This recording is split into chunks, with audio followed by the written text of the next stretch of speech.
বিষ্ণু বলেন ইন্নাহা মুবারাকা, এই জমজমের পানিটা বরকতের পানি। ইন্নাহা তুআমু তুমিন ওয়া শিফাউ সুকমিন, পৃথিবীর সব পানি খেলে শুধু তৃষ্ণা নিবারণ হয়, কিন্তু জমজমের পানি পৃথিবীতে প্রাপ্ত পানিগুলোর মধ্যে এমন একটা পানি যেই পানি খেলে শুধু তৃষ্ণা নিবারণ হয় না, ক্ষুধাও নিবারণ হয়।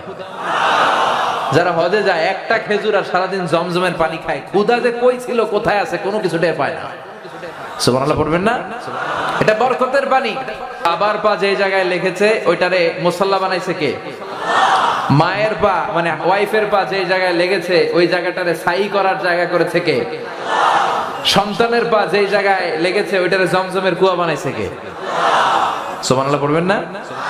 উনি আসলেন, দেখলেন ছেলের পায়ের ধাক্কায় কল কল কল কল করে পানি বেরোয়। সাইয়েদনা ইব্রাহিম, হাজার আর ইসমাইল ওনারা কিন্তু আরবি জানতেন না, ওনারা ছিলেন সুরিয়ানি ভাষার লোক। কোন ভাষা? উনি ওনার সুরিয়ানি ভাষায় বলছিলেন, চারদিক দিয়ে পানি ঠেকানোর জন্য বাঁধ দিচ্ছিলেন। আমরা পানি আটকানোর জন্য কি দেই? কথা বলেন, বাঁধ দেয় না? উনি বালি দিয়ে বাঁধ দিচ্ছিলেন আর বলছিলেন পানি চলে যাস না, জাম জাম।